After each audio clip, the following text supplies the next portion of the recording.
And there came one of the 7 angels which had the 7 vials, and talked with me, saying unto me, Come hither, I will show unto thee the judgment of the great whore that sitteth upon many waters, with whom the kings of the earth have committed fornication, and the inhabitants of the earth had been made drunk with the wine of her fornication.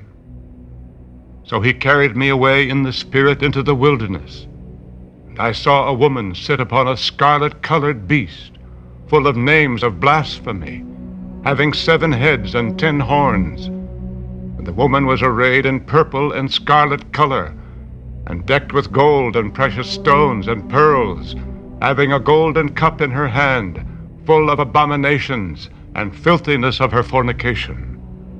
And upon her forehead was a name written, Mystery, Babylon the Great, the mother of harlots and abominations of the earth.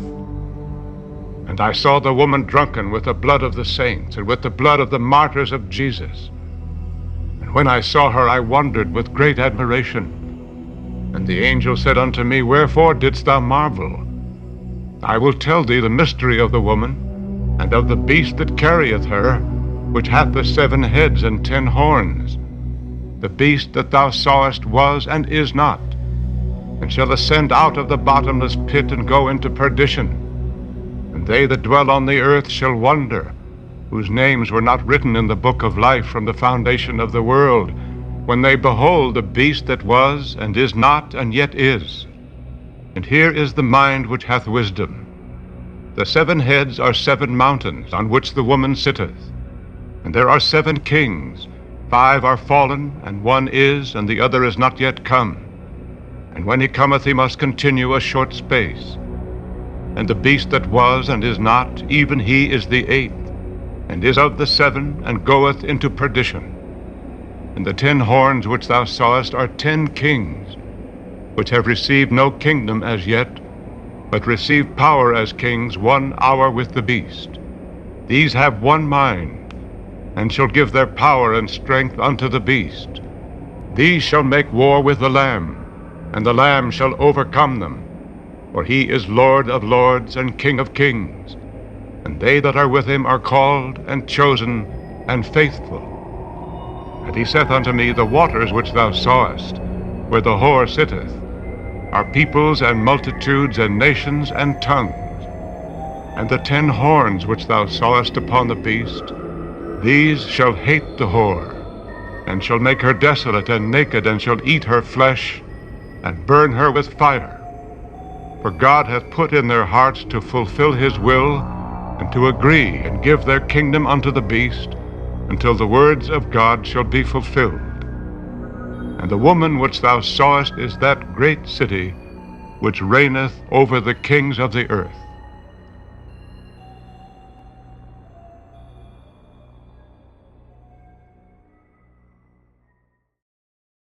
Hello, YouTube. Hello, everybody. This is another edition of the Divine Program of the World's History, a little book by Albert's Close, written in the spirit of the Protestant Truth Society,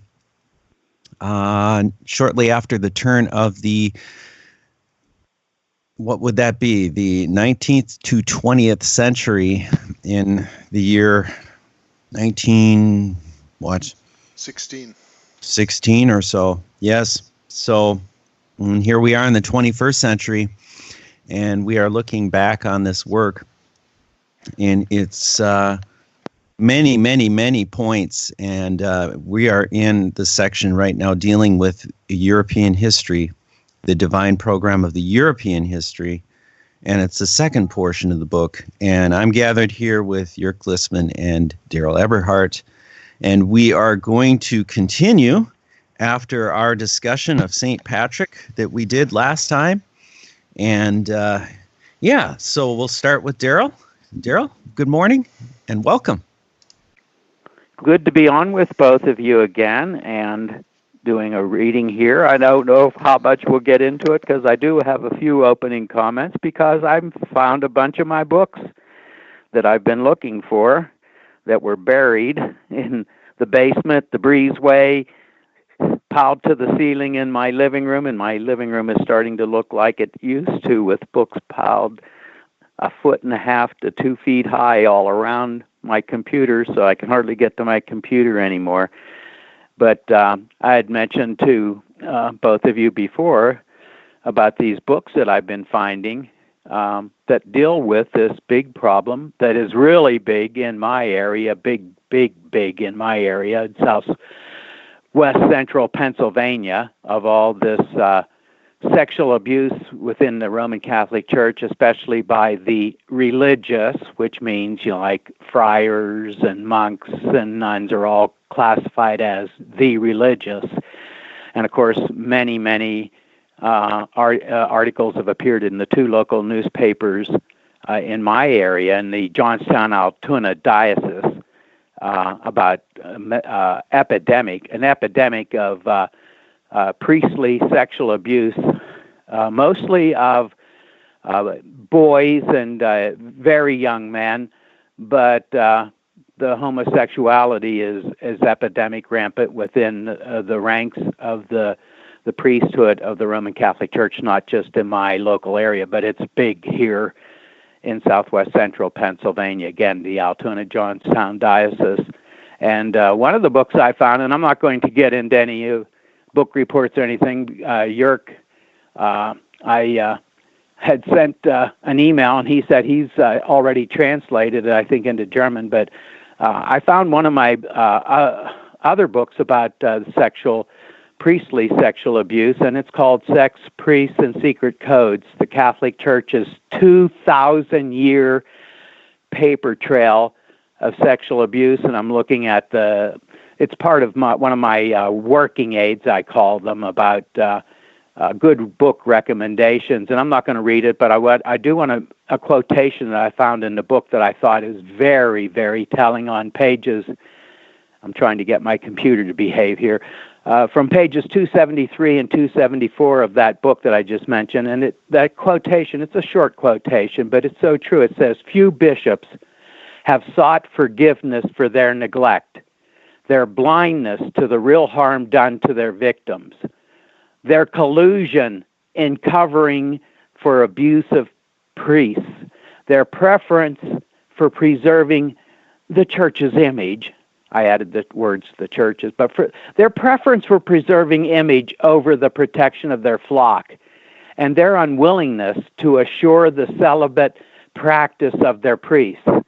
The hierarchy of the U.S. Catholic Church has yet to produce a bishop or a priest with a fraction of the moral leadership that the late Archbishop Oscar Romero exercised in El Salvador.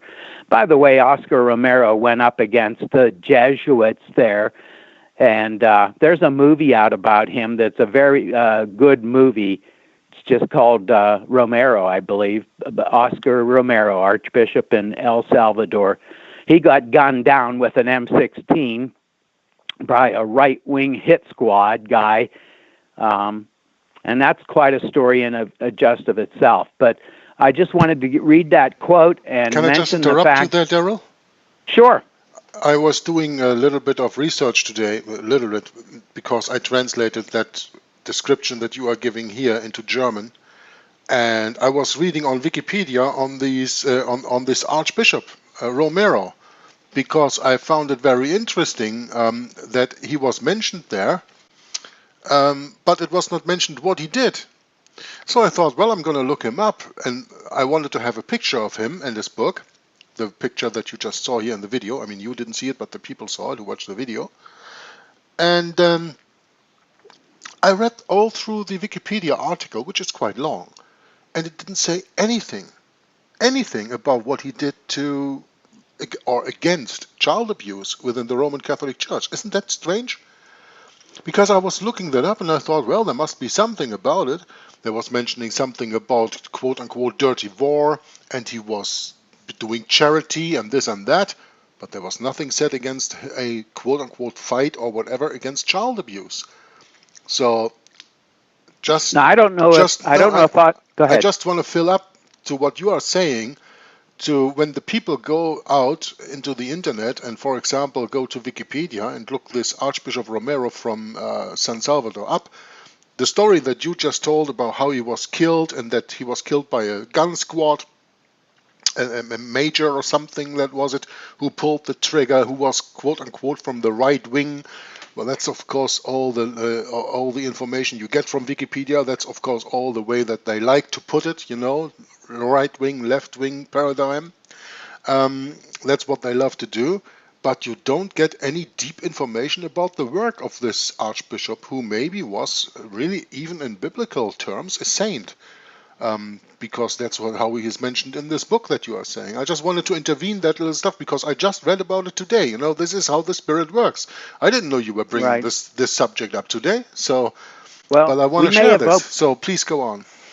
Yeah, we may have opened a can of worms here because number one is Oscar Romero.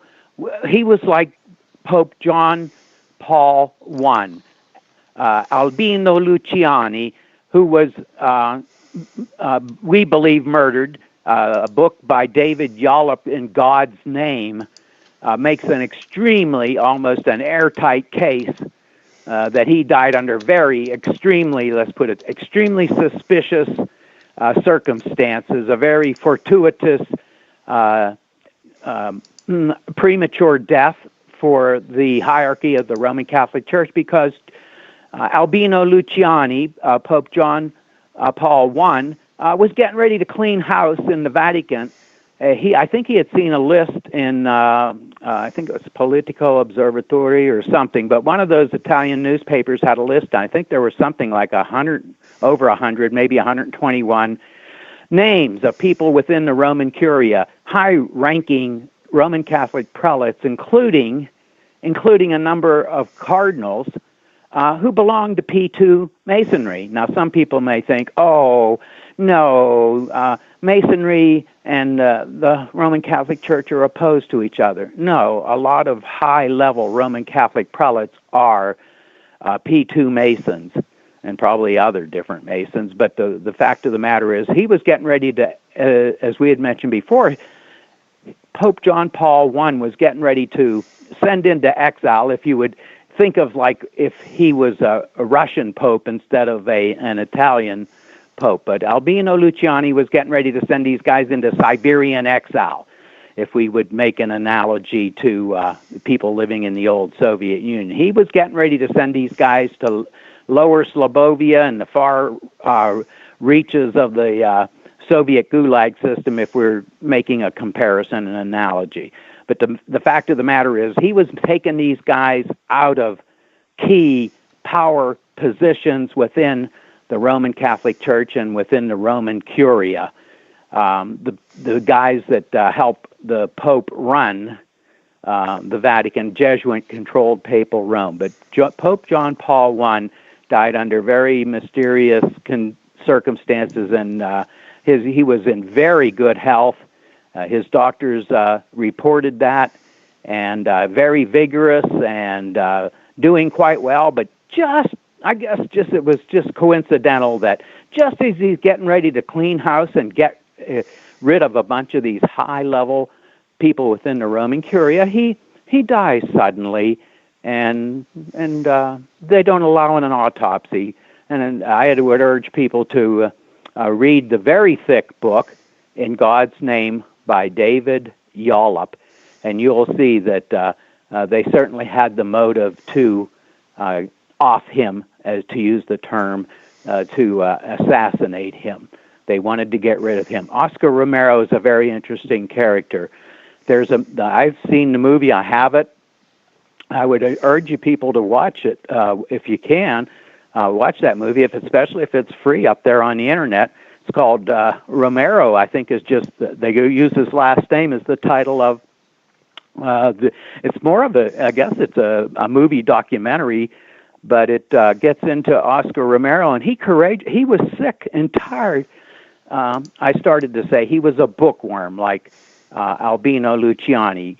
So, like when Albino Luciani got in, kind of a compromise candidate for Pope, some of the top people in the Roman Curia figured Albino Luciani, he's going to be an easy guy. He's a bookworm. He's no problem. He's no threat. We can control him very easily. Well, the same thing was said about Oscar Romero. When Oscar Romero was became a bishop in that, and then he got the archbishop position in El Salvador. They looked at him and they thought, they even show in the movie that a couple of Jesuits talking, oh, he's a bookworm, he's a milquetoast, we can control this guy, he'll be real easy to handle.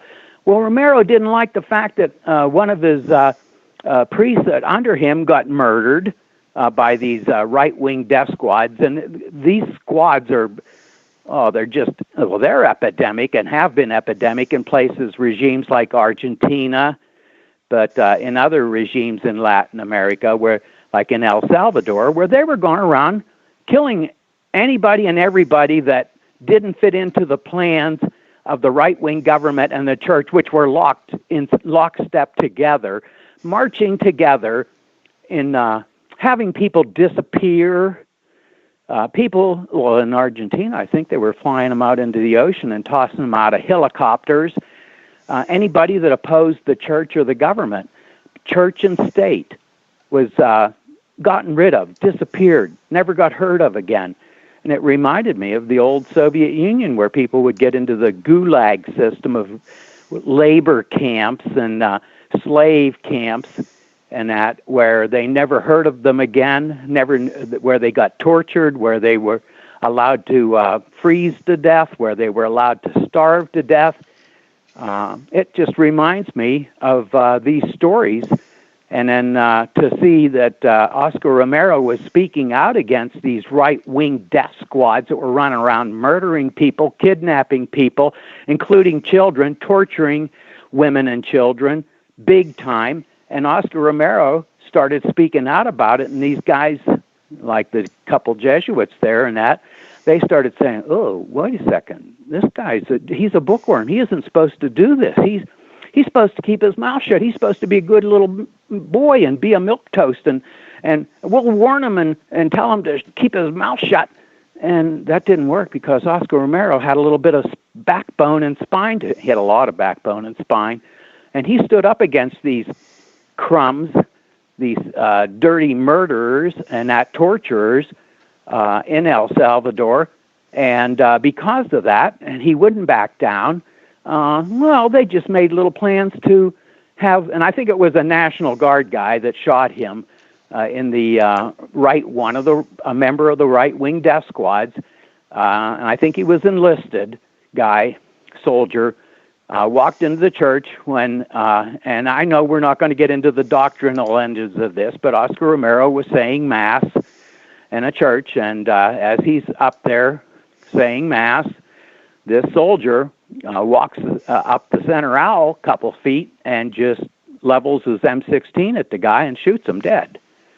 And we don't know how, we can't give every single example of where these people do that. We often talk about how they murder thousands and thousands and tens of thousands and sometimes hundreds of thousands in these different massacres that they've done throughout history, like the Hus, Jan Hus and that. These are individuals, but they tried to wipe out the population of Bohemia. The real Bible-believing Christian population. They tried to wipe out the French Huguenots, the French Protestants. In I think it was 1572 was the St. Bartholomew's Day massacres. 1641. I'm just going by memory here, folks.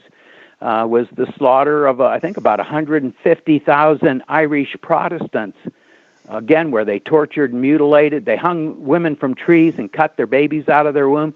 You think this kind of stuff doesn't go on today?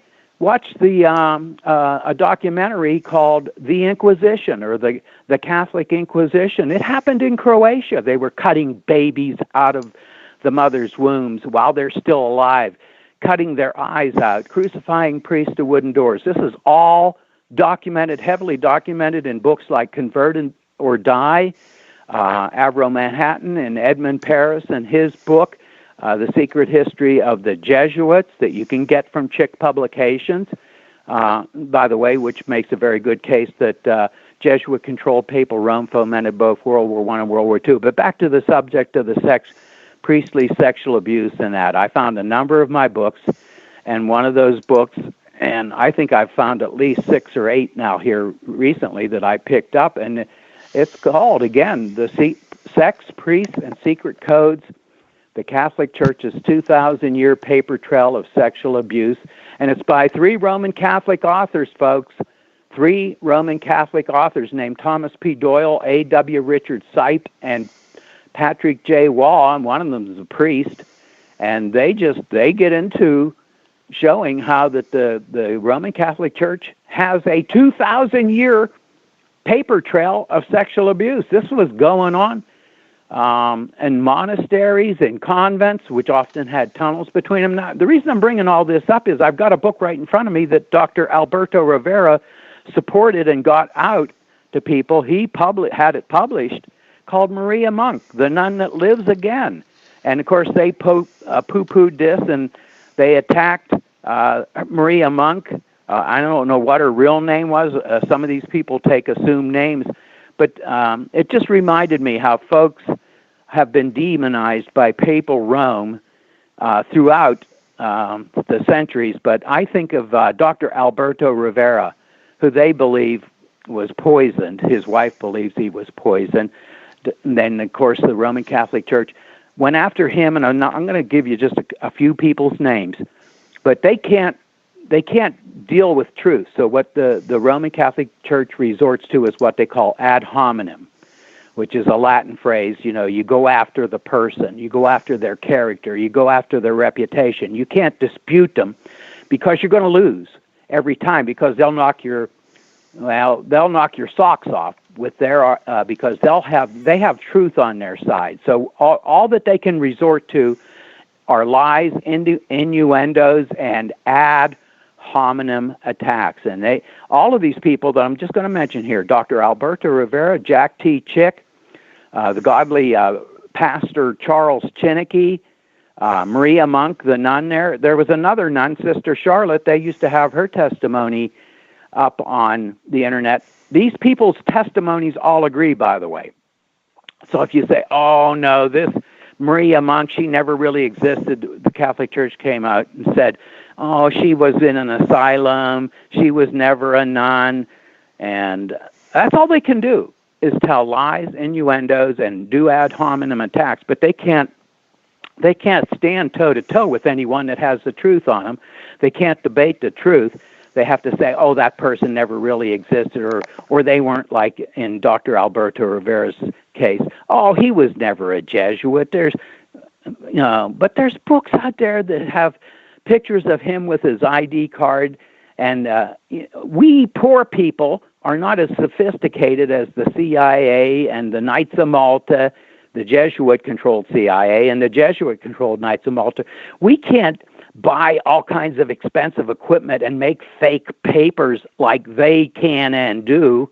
No, that's what they do is they make up phony identifications and stuff like that. We don't have the money, and we don't have the time, and we don't have the expertise to do that. And so I'm telling you, Dr. Alberto Rivera was real. Everything, I have about probably 40 or 50 books at least, maybe 60 or 70, on the Jesuits and the history of the Jesuits, many by Europeans. And everything that Dr. Alberto Rivera, who was supported by Jack T. Chick, everything that Dr. Alberto Rivera said about the Jesuits is true 100%, because it all works together and it corroborates everything else is corroborated that he said by other people. And some of them were ex-Jesuits also that came out and wrote histories and that. And again, a lot of them we owe our thanks to the Europeans, because a lot of the Italians, French, Germans especially, and British have written about the Jesuits and their nefarious, sinister, sneaky, crafty history. You're saying you're picking on the poor Jesuits. They're great educators. I won't deny that they're great educators. I won't. They're great mind control people also. But I won't deny that they're great or infamous father confessors to women. But again, Dr. Alberto Rivera, Jack T. Chick, Charles Chinnicky, all of them, their characters were attacked. We call it character assassination, and they did the same thing with Maria Monk and Sister Charlotte. And again, if you Google those folks' names, Maria Monk or Sister Charlotte, you're going to find testimonies that are still to this day denied. And by the way, I'll get back to the point I was going to make, and that is, despite this epidemic, and some of these priests and monks and friars, some of them have up to 100, shall we say, scalps to their record. In other words, notches on their guns of people that they abused. Can you get that? One priest or one monk or one friar having 100 young men or boys on his notches on his pistol, if you would, of sexually abusing them. Now do the math. We've had over, I think there's something like over 100 priests have had the finger put on them, and not. Here's the point I want to get at, and this is an important point to make. Not a single one of them, to the best of my knowledge, here in southwest central Pennsylvania in the Johnstown Altoona diocese, not one of them has gone to jail. They have drugged their feet on all of these things. They still, in Pennsylvania state legislature, they're still trying to get the statute of limitations removed so they can go after some of these priests. They can't even, in the state of Pennsylvania, they can't get enough votes, no matter how, because the Catholic bishops especially oppose this 100%, and there's no way they're going to let these legislators in the Pennsylvania legislation, they're not going to let them pass anything that drops that statute of limitations because, well, not that any of it is ever really going to go to court because, like I said, they've had a couple of these Franciscan prelates that went to other states that were in charge of the, I think his name was Brother Baker, but people can probably do a Google search on that. But there was a guy up here in southwest central Pennsylvania that was accused of molesting, I think it's over 100 boys in one of the Roman Catholic high schools in this area. And of course, he never came to trial. He had a couple stab wounds in his heart, and some of us surmise that a couple hefty Jesuits or Franciscans, we don't know, we're surmising, but that came into his room, and he was at one of the staying at one of the monasteries, and they wanted to bring the guy up on charges, and we think that a couple guys, big, hefty, strong guys, probably former football players or something like that, or wrestlers, walked in and said, "Brother Baker, it's time for you to fall on your butcher knife. Well, actually, we have 2 butcher knives here, and we'd like you to fall on them," or something. And they might have been 2, but I think he had 2 stab wounds to the heart or something, and he was told that it's time to fall on your sword, just like King Saul in the Bible fell on his sword. It's time for you to fall on your sword because we don't want you getting into a courtroom.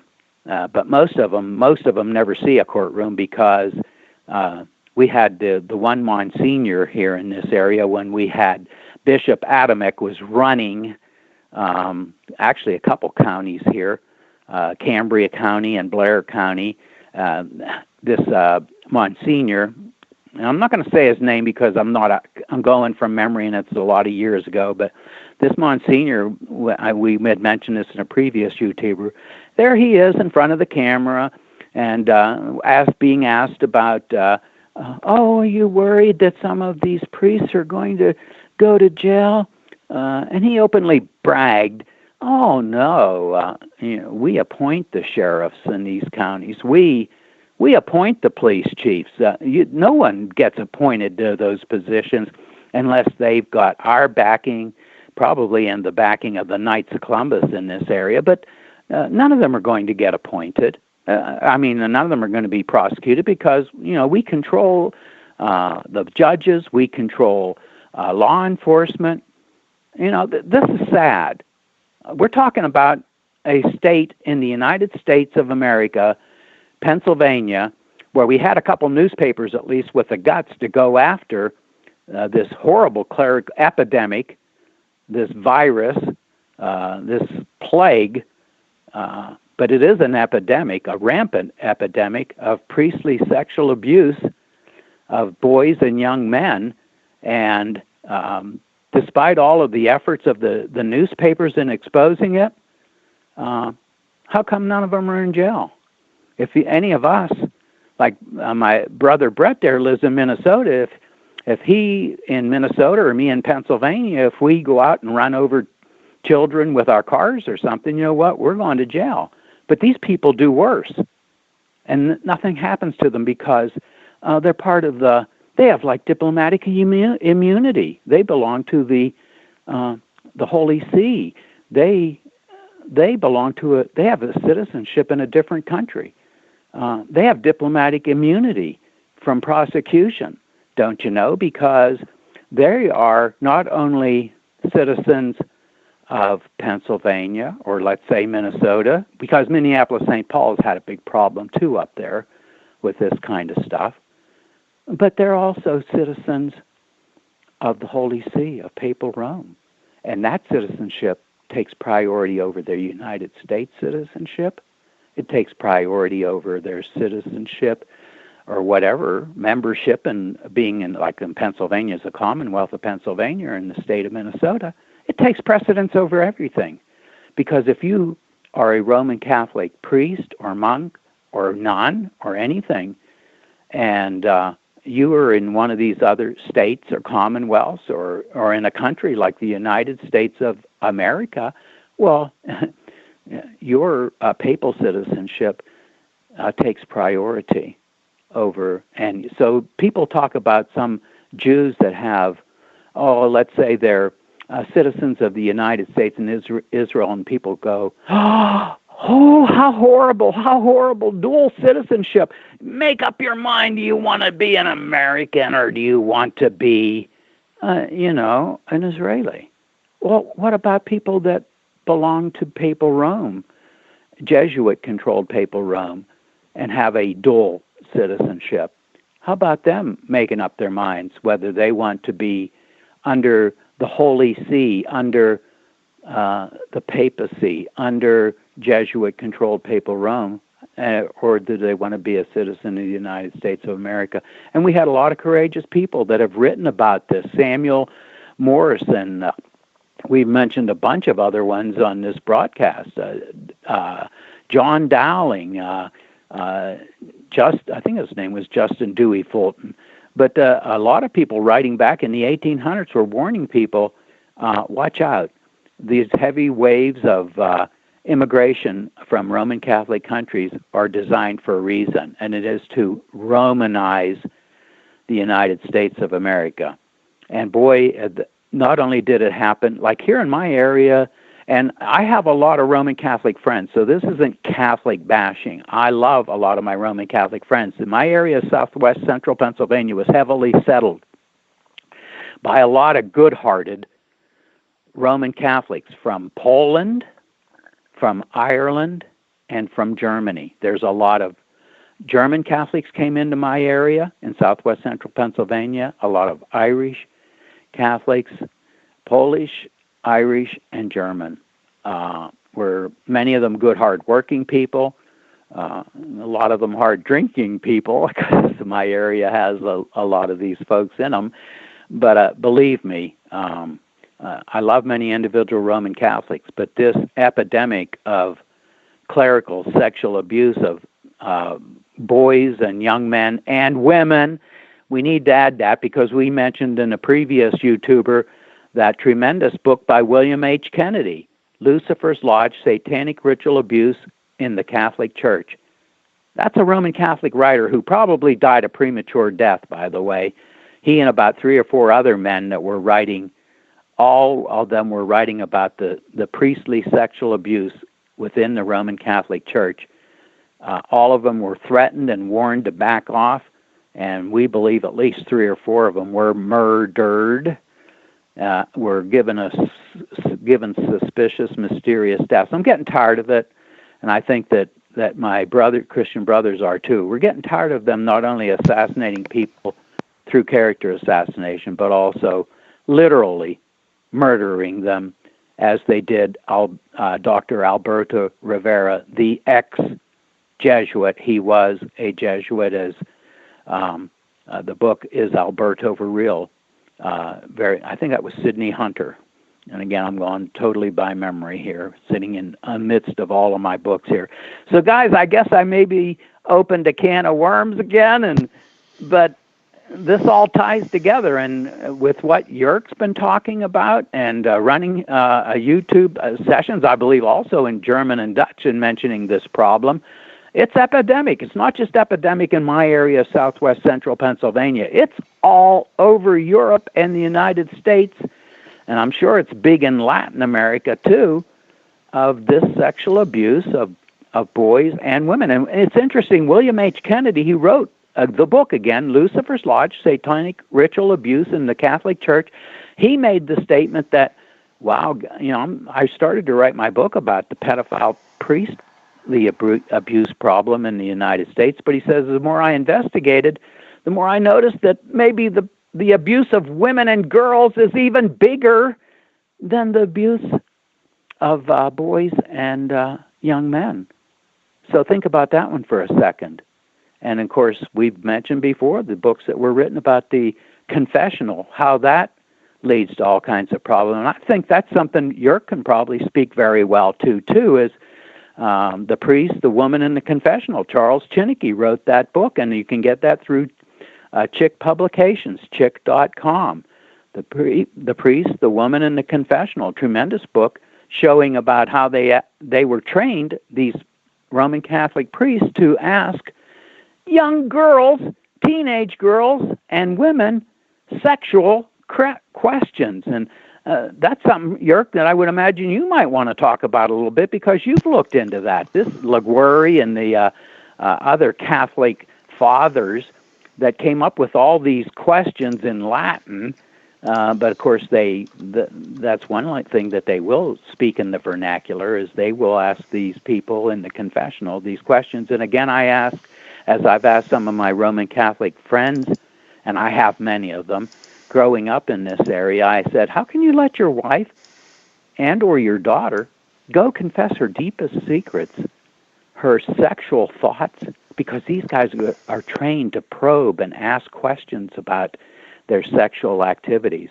And you're going to let your wife, your daughter, your sister in the flesh go to this man, this celibate man, and tell her deepest secrets, sexual thoughts too, and he's going to probe her like he's an interrogator, because you're supposed to get a good, clean confession out of him.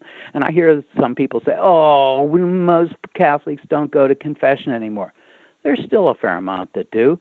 And as a matter of fact, it used to be a mortal sin if you didn't go to confession at least once a year.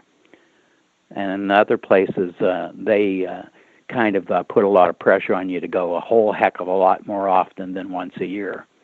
So, guys, I opened a can of worms here. Do either of you want to jump in and say anything about anything that I've said here?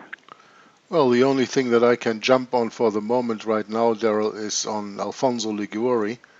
I read a publication from Robert Grassmann, which is a German, of course, who published in 1937, in the height of the Third Reich, Nazi Roman Catholic Reich in Germany, a book on the moral theology of Alfonso Liguori, which is about 60 pages long. I read that completely in my little German series that I make. That series is going to be huge, actually. That is called Systematic Catholic Child Abuse, because, as you mentioned, that child abuse within the Roman Catholic Church is something that is very much infested in their rites, in their tradition. It goes to the roots of this Babylonian religion. Yeah. It is systematic. We have all to understand that. So when you are reading books on this matter, and these books do not go into the facts that the Roman Catholic Church is a superstitious religion that uses the veneration of pictures and idols like Mary statues and all that stuff, and by there is breaking the second commandment. And when you read Romans 1, you know very well that the break of the second commandment is a punishment for that you will be that will be laid upon you by our Lord the God, that you will be driven into sexual abnormality, most and for all sodomy, and also into child abuse. That is all on the basis of idol veneration. Yeah, and that is what the Roman Catholic Church is all about. It's an idolatrous Babylonian religion. Idolatrous because it venerates not only pictures but statues. It venerates gods who are no gods because there's only one God, and all the other ones are made up gods of stone, of glass, of wood, of whatever plastic you can find. Yeah, there's only one God, and there's only one mediator for God and man, and that's the man Christ Jesus. Let's make that sure first and for all. Right. And this child abuse within the Roman Catholic Church is systematic. It is on the roots of that religion in the very first place. And whenever you read books that do not address this, and I have never read one book that addresses that deep, you go to my playlist, at least if you speak German, because I made this one in German. Systematischer katholischer Kindesmissbrauch means systematic Catholic child abuse. And in that, I read this book from Liguori. I just put that picture of Liguori up here, as you saw earlier, here in the midst. Yeah, Liguori was not a Jesuit, but Liguori was Jesuit trained. He founded his own congregation. It is called the Redemptorists. They are still in existence today. The two people, Miller and Orban, who wrote this book on Saint, quote-unquote, Saint Alphonsus Liguori, who was a doctor of the Church, which is one of the highest titles that you can get in the Roman Catholic Church anyway, to be venerated for. These two guys writing this book, they come out of the C.SS.R. That means that they are from the Brotherhood of the Redemptorists. That is the order that Liguori founded. And in times of suppression of the Jesuit order in, for example, the 17th and 18th century, in France, for example, when the Jesuits were expelled, do you know where they hid? Where they found refuge? Within the Redemptorists. Yeah? They are very similar orders. Most people don't even know that. Yeah? And this quote-unquote saint, Alphonsus Liguori, doctor of the Roman Catholic Church, wrote a moral theology of the Roman Catholic Church that is still in use today in the education of every new priest who comes to the Roman Catholic Church and who keeps himself busy with the confessional, as we have the picture here on the left from The Priest, the Woman, and the Confessional by Charles Chiniquy. And everyone who is going to busy himself with that in the Roman Catholic Church has to work through the 7,000 pages of moral theology of Saint Alphonsus Liguori. And if you don't do Alphonsus Liguori, then you do Busenbaum or Suarez or other guys. You have so many quote-unquote moral teachers. Why? Because the Roman Catholic Church upholds a moral that is 180 degrees opposite to that what God of the Bible calls moral and morality. And what every normal human being understands of being moral behavior is done away with the teachings of people like Saint Alphonsus Liguori. And when you understand how the priests are being educated, being trained, being formed within the Roman Catholic Church, to ask the right questions at the right moment to the right person, whether it is a young girl, it is a young boy, it is a virgin woman, a young woman, it is a widow, it is a married woman, it is a celibate man, or it is just an unmarried young man or an older man, whoever comes into the confession box, these priests know exactly what questions to ask, and they pull out the most secret and intimate knowledge that you keep for yourself and get that information out of you, and then they're going to use it against you, and while using it against you, they are abusing you. They are abusing you physically, they are abusing you psychologically, they are destroying your soul, they are destroying your faith, they are destroying everything that you have, so that you will not go to Jesus Christ and be saved, but will be lost in the world of Satan forever and ever. People like this quote-unquote saint, Alfonso Liguori, are an incarnation of the devil, if you ask me. And I read this book from Robert Grassmann, which he published in 1937 in German on that moral theology. I made 2 of the 5 or 6 videos I made out of that age restricted, so that only people above 18 years can watch it, because sometimes what I had to read there and had to comment on there was too delicate for eyes or for ears of people who are underage.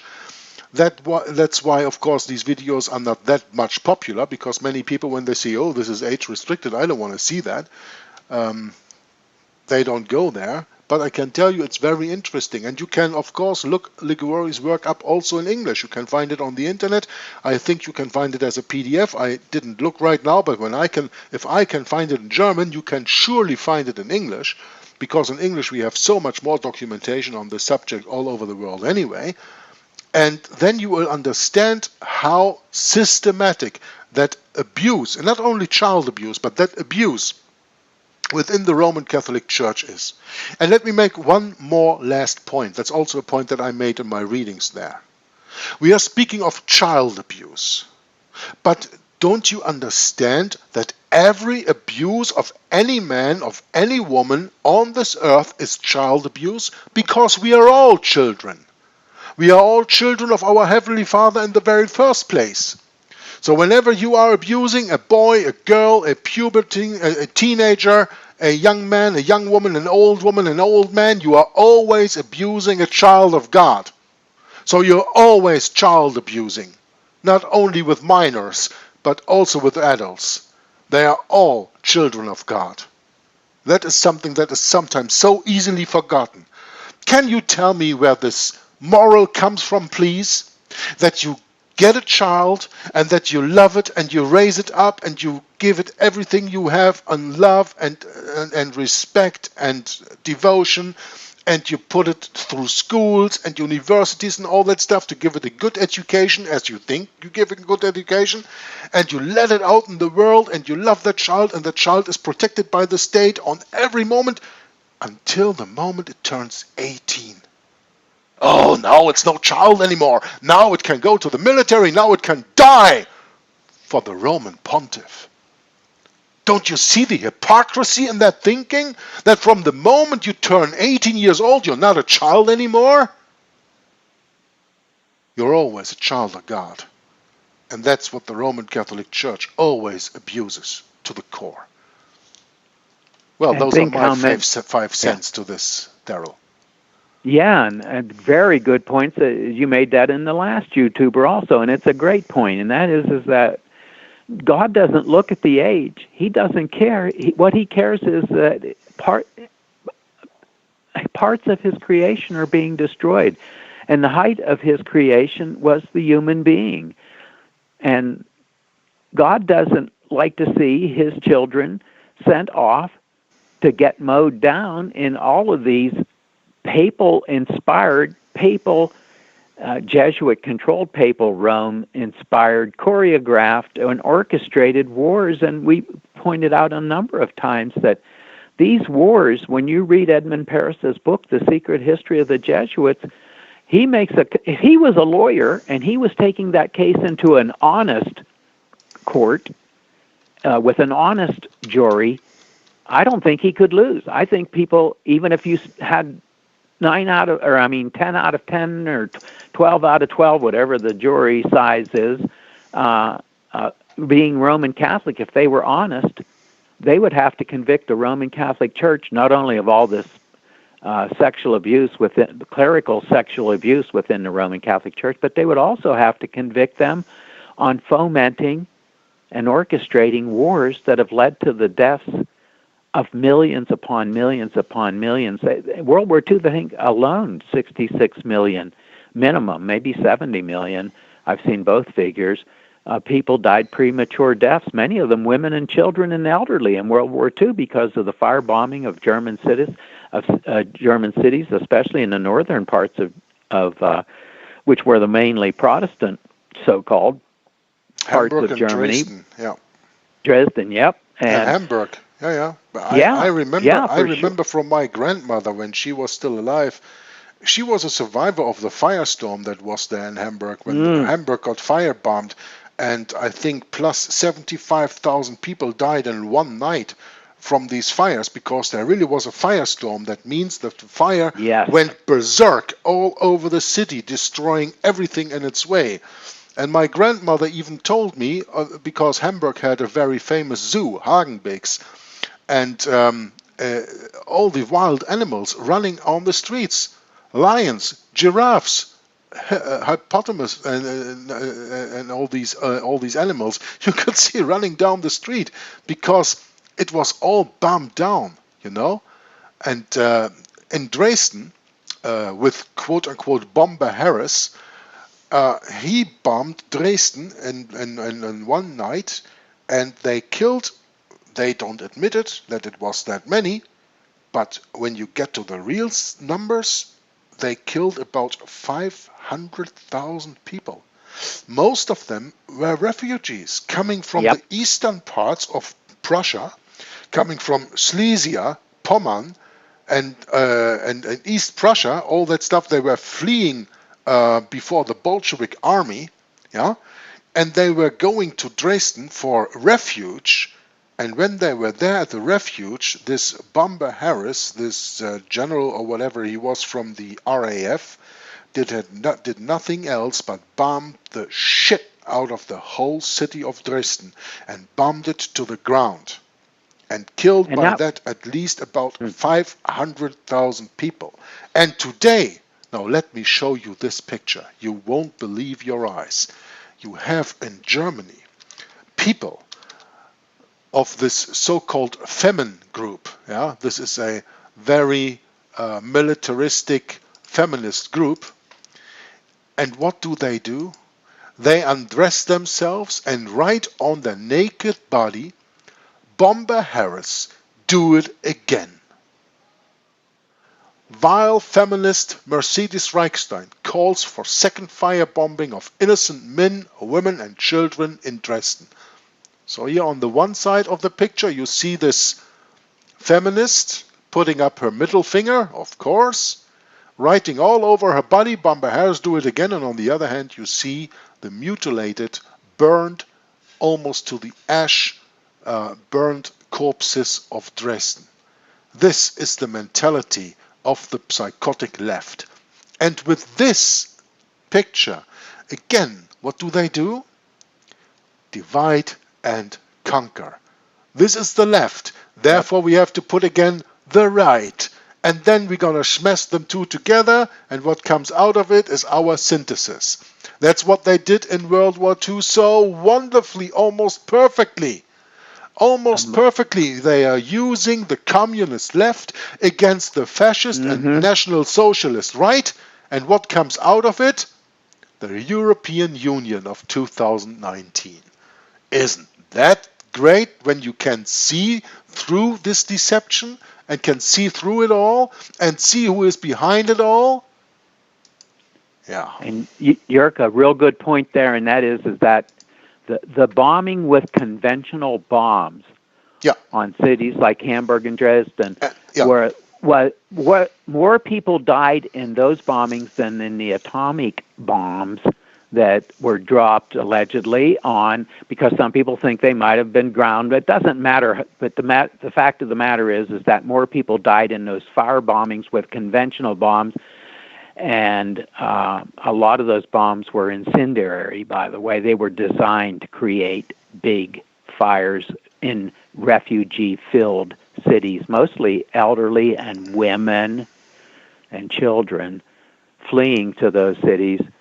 More people died there under that conventional bombing than did in the atomic bombing of Hiroshima and Nagasaki, probably put together. More people died both incendiary bombing, and it was designed wave after wave after wave of bombers went over those German cities, and it was designed to kill the maximum amount and or mutilate the maximum amount of people, civilian people, men, but mostly elderly women and children. That's a part of that war that is not talked about because the victors write the history, and we need to remember that. I just want to mention, since we are on the topic and we've pretty much filled this hour up with that, these books I've got, and I picked up probably at least 8 or 9 or 10 books on this topic shortly before my stroke in it was been late October of 2017. I'd picked up, and these books are all written by courageous Roman Catholics. Another book, Lead Us Not Into Temptation, Catholic Priests and the Sexual Abuse of Children, written by Jason Berry, a Roman Catholic. And the book says in the back cover, in the autumn of 1984, Jason Berry heard reports of the sexual abuse of boys by a priest in rural Louisiana. As an expectant father, he was horrified for the children. As a Catholic, he reasoned that even a priest can commit crimes. As a reporter, he wanted to find out what had happened. In this groundbreaking book, first published in 1992 and still used in many newsrooms, Berry exposed a culture of corrosive secrecy in which bishops concealed a criminal sexual underground. One of Berry's sources accurately projected $1 billion in church losses by century's end.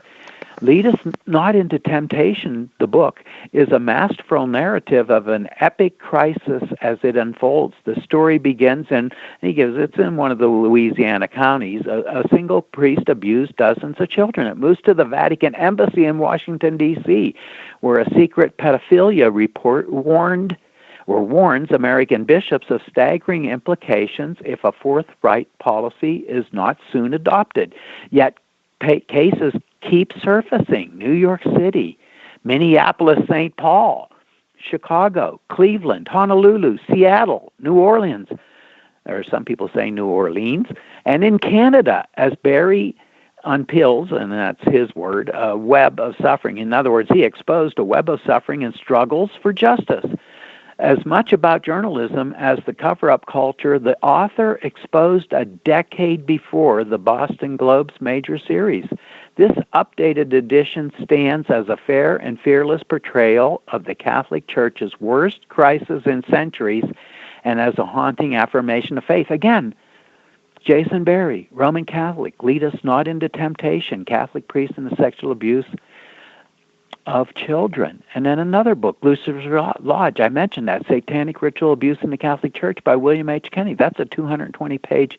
I still can't find my copy, but it's a paperback book published by Revissimus. It's a Latin word, Revissimus or whatever. I can't locate my copy, but this book not only exposes the massive problem, again, of Roman Catholic priests preying upon, and that's preying, P-R-E-Y-I-N-G, preying upon boys and young men within the Roman Catholic Church, but it also deals with the tremendous amount of sexual abuse by priests and by the religious, in other words, a member of the community of monks and nuns, of girls and women, including nuns within the Roman Catholic Church.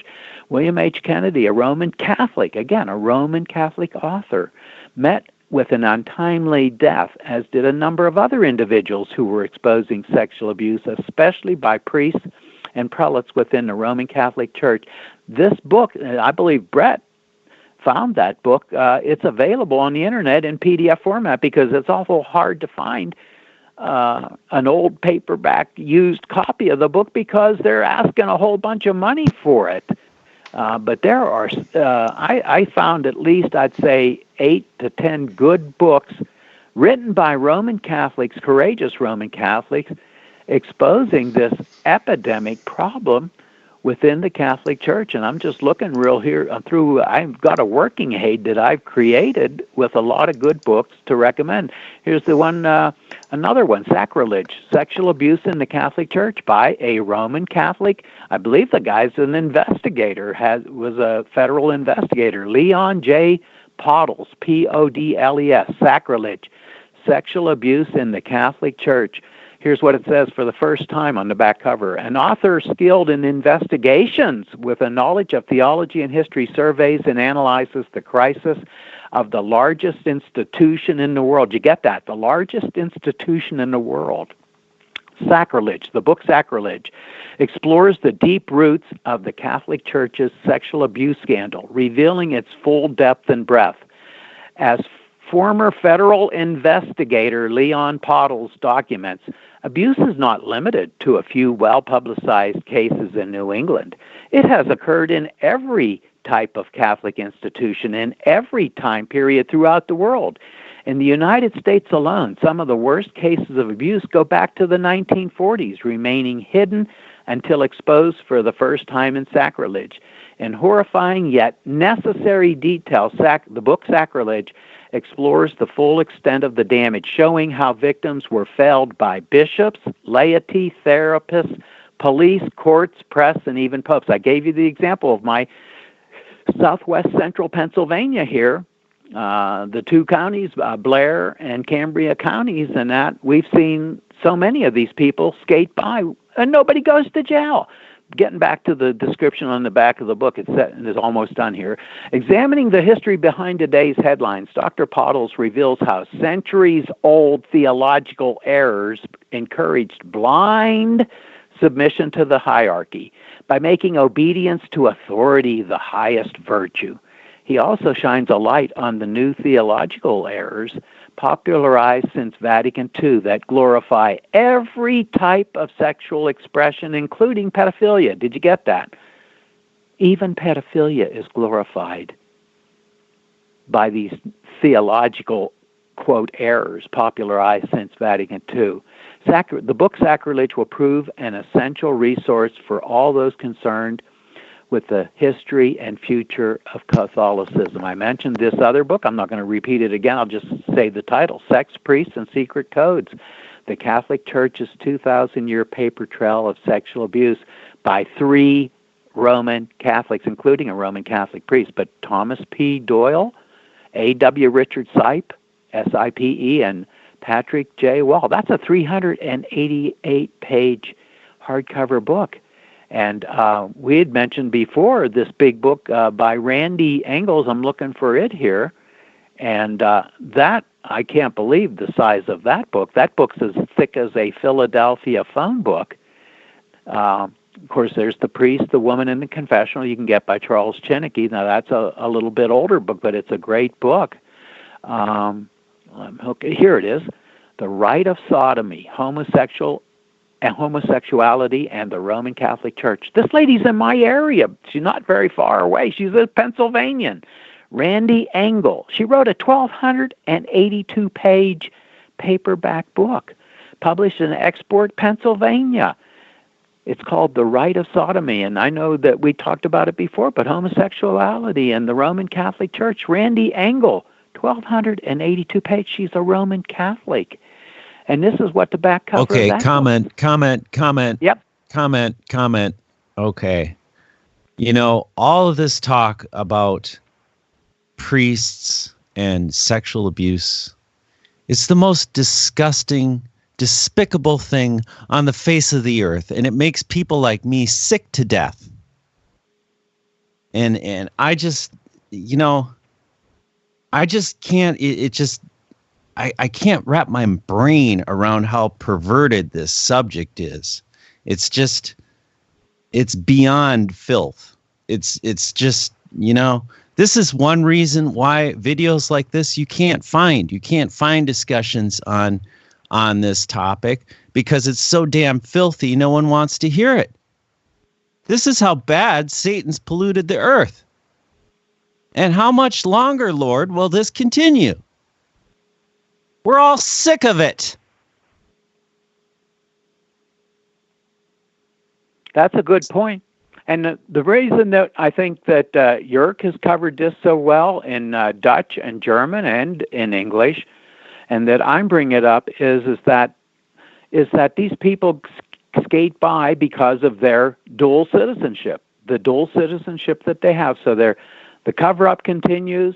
And as the one person pointed out in their book, is that the main thing is the image. They want to protect the image of the church to the point where they ignore the victims. And we've got several victim groups around here in Pennsylvania, or they're active in Pennsylvania. They're not necessarily, some of them are national, I believe, but SNAP, And that there's victims groups that are disgusted because the bishops, believe me, the bishops keep promising, oh, we're going to do something about it. Oh, believe me, we've taken notice. Believe me, we've started reforms, but nothing changes.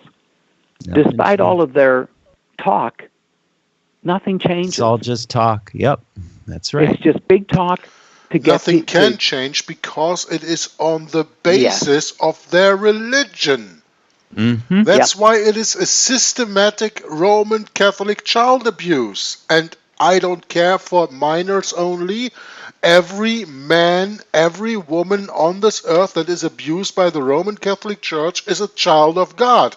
Every abuse is child abuse. Of course, it is so much harder when we are dealing with minors who cannot even defend themselves. But even older people, when they are being abused, cannot defend themselves. Because their defense is the Bible. Yes. And who, let me ask you in all honesty, who really knows his Bible today? When you have a question, why don't you open up the Bible? Mm-hmm. The answer is found there. But people are going to psychologists, philosophers, doctors, professors, whatever people are, they're standing in this world or in the church, turning to their priest or their bishop or whatever, seeking answers where they are not getting answers. The only answers that you can get in this question is in the Bible. Yes. And the Bible tells you very clearly in the last few chapters of the book of Revelation that the whore is reigning over the whole earth with the kings. And the whore is Babylon, is Rome. And the Roman Catholic Church is that Rome. And these abuses are infested in her from the roots. And we cannot take out the roots. The Bible clearly says we have to be patient until our Lord Jesus Christ comes back. When he comes back the second time, then he is going to destroy that Babylon religion with the sword of his mouth. That's the way it is written. What we can do in the meantime, and this is why I love to participate in these kind of talks, is put this information out there for people who do like an ostrich and put their head in the sand and don't want to hear it and don't want to see it and don't want to know it and let it pass all over their back. But that doesn't take away the atrocities and the abuses and persecution and everything else. We have to do something about it. We have to stand against it. We have to protest it. And that's what we are doing here. And that's why I hope that many people watch these videos and by this protest get up and wake up and pick up their Bible and read and study the truth so that they can conquer the lie with the truth in their hand. Put on the whole armor of God. Ephesians chapter 6 verses 10 through 18. And speaking of Ephesians, go ahead. With this I want to end, and then you can make your closing remarks because we have already gotten beyond the hour. Mm-hmm. And I think that is all that I wanted to say today. Read your Bible and open Ephesians chapter 6 verses 10 through 18. But please, Daryl, now it's your turn. Yeah. Again. Since you mentioned Ephesians, and I don't have my Bible right handy, right in front of me, but Ephesians 5:11, I believe that's one verse that I hope I have got memorized, and that is, have no fellowship with the unfruitful works of darkness, but rather reprove them. In other words, bring them to the light. Expose them. And Ephesians 5:11 is a tremendous verse. I'm going to close with just a short paragraph, because here's another book I found, written by two courageous Roman Catholics. The one's dead. Jason Berry and Gerald Renner wrote a 353-page paperback book. I just found this book recently in one of my packed shipping crates. It's called Vows of Silence, The Abuse of Power in the Papacy of John Paul II. Let me repeat that. Vows of Silence, The Abuse of Power in the Papacy of John Paul II. In the back of the book, it's a very short paragraph. It says, going deep behind the headlines about scandals in the Catholic Church, Jason Berry and Gerald Renner's, again, both Roman Catholics, Vow of Silence, the book Vow of Silence, follows the staggering trail of evasions and deceit that leads directly to the Vatican and Taints the Legacy of Pope John Paul II. This book was written back in 2004, but it's got a 2010 paperback edition by Simon & Schuster, a division of Simon & Schuster. Here's what it says. Based on more than 6 years of investigative reporting and hundreds of interviews, this book is a riveting account of Vatican cover-ups, both a profound criticism and a wake-up call to reform by two Catholic writers. The book Vows of Silence reveals an agenda of top-down control under John Paul II, who they want to make a saint, by the way, and a hierarchy so obsessed with secrecy as to spawn disinformation. It is not a book about sexual abuse. It is a book about abuse of power throughout the Vatican. And so I would say to folks, do an internet search for that book. But I've got many good books here that we've mentioned that are, I believe every single one of them is written by Roman Catholic authors. And they courageous Roman Catholic authors. And again, sometimes people die premature deaths for writing books, as did William H. Kennedy in Lucifer's Lodge. They believe he got a little speedy exit, premature exit from this world. But this isn't a big problem. It's not just big in my area of southwest central Pennsylvania. This problem is big wherever the Roman Catholic Church dominates. And again, we're not being mean to Roman Catholics. You need to, a bunch of more Roman Catholics like these courageous authors need to stand up and hold this church accountable, not just for the sexual abuse, but the cover-up of the sexual abuse and the protection of the guilty parties within the Roman Catholic Church, protecting these priests and prelates. And it goes all the way up to people like when he was in New York, Cardinal Spellman and that. So, yeah, we opened a can of worms here, but it's a subject that needs to be investigated, and we urge people to check out these books by courageous Roman Catholic writers and authors, and find out and do your own investigation and take a look at how big this problem is, not just again amongst with young men and boys, but also as William H. Kennedy said in his book Lucifer's Lodge, he believes the abuse of women and girls is an even bigger problem.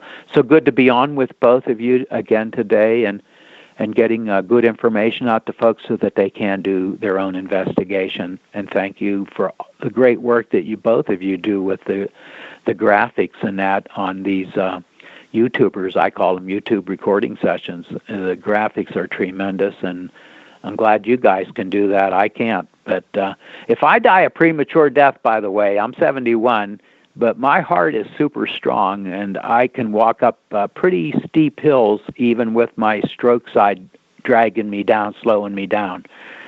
So if I die, you hear me having a heart attack, something isn't kosher, folks, because I go up and down steep steps every day, and I go up and down steep hills every day. So my heart, thank God, is still pretty strong, and I've only fallen twice, once over one of my plastic crates or a plastic outdoor chair, and once on pure solid ice in my driveway, and hopefully those days of winter are over for a while.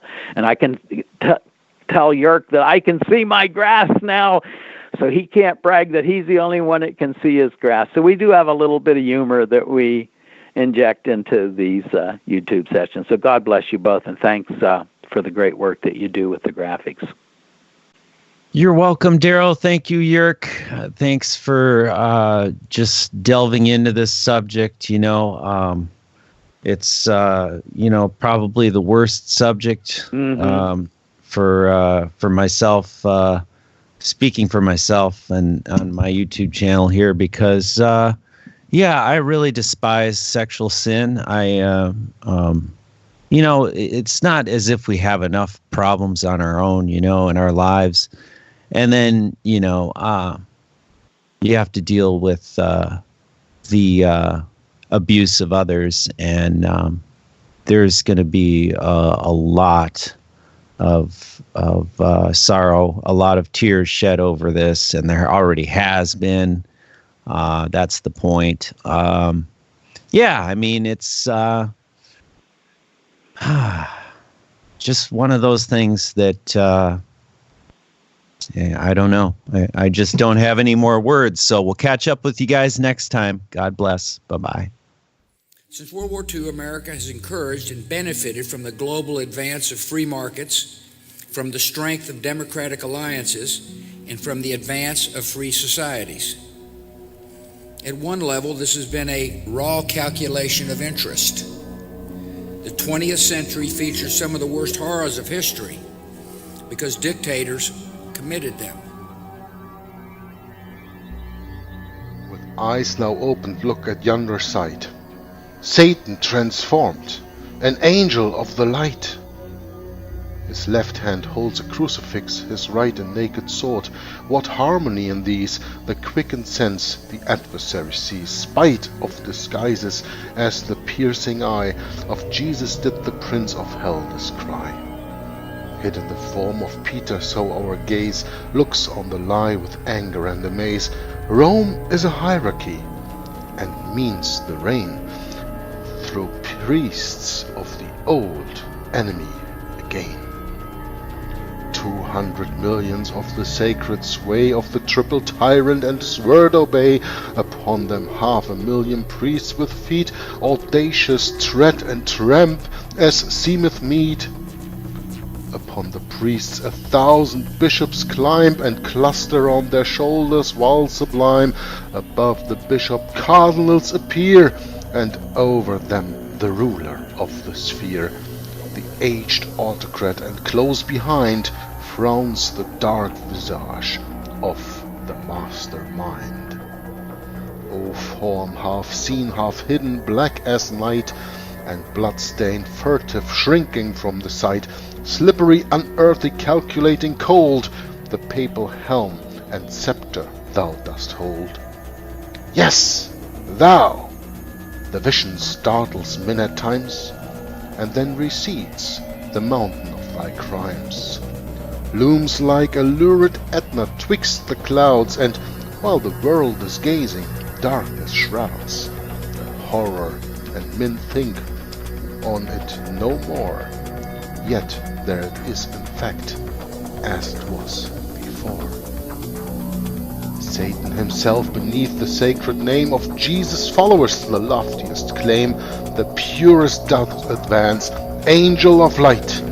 His name is Jesuit or Jesuite.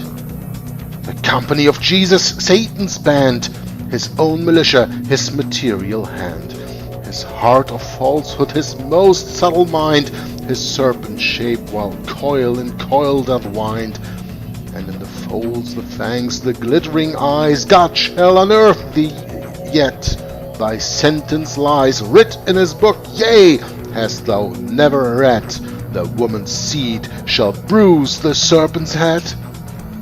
He whose great name thou bearest, he shall crush thy hateful head. Go then, thy presence hush, slip slyly into palaces and shrines, sit in confessionals, dig secret minds, plot, plan, pretend, dissemble, darken, lie. Heaven yet shall drag thee forth and lift thee high, and with its hand of might and holy ire fling thee, foul serpent, in the eternal fire. O monstrous pyramid, I see it rise, it seems to tower and touch the very skies. Man's lofty free morality is mute in the dread presence of the Absolute. The priest is in the place of the Most High, all must submit to his authority. Then in his turn the priest doth bend before the bishop, while the bishop doth adore the pope, and he, well, Satan doth inspire, Satan dark-dressed in Jesuit's attire. And in that fraud, than he there is none higher. Ye foolish victims of conspiracy, what's your pope? A mask, a mystery. The mouthpiece is another. Read and see the doctrines of the Jesuits, who guide the papal judgment and unseen decide the voice of the infallible, and read the story of their deeds. Take ye good heed, to whom your soul's salvation ye commit. Who is it that in truth does yonder sit in that dark Vatican?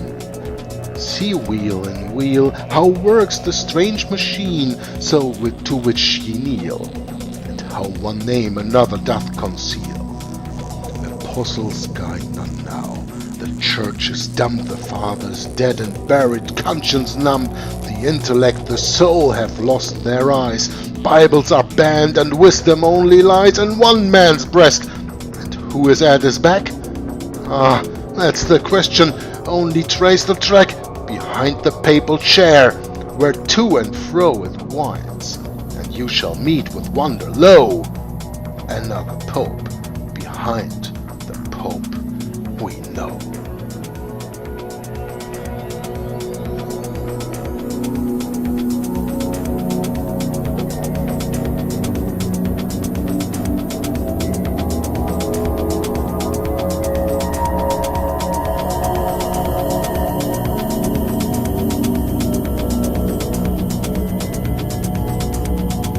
Behind the papal chair, where to and fro it winds, and you shall meet with wonder, lo, another pope behind the pope we know.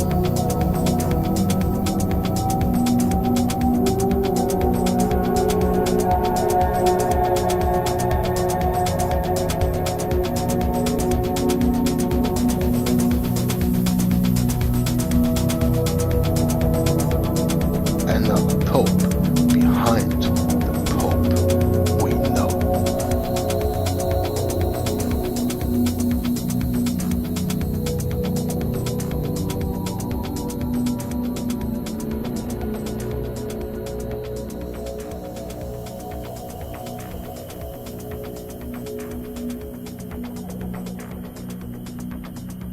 You were both in Skull and Bones, the secret society.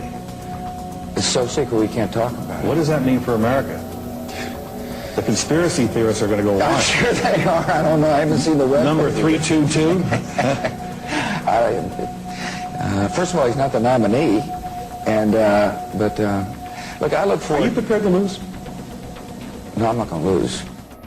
Since World War II, America has encouraged and benefited from the global advance of free markets, from the strength of democratic alliances, and from the advance of free societies.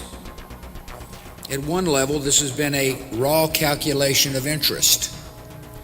The 20th century features some of the worst horrors of history because dictators committed them.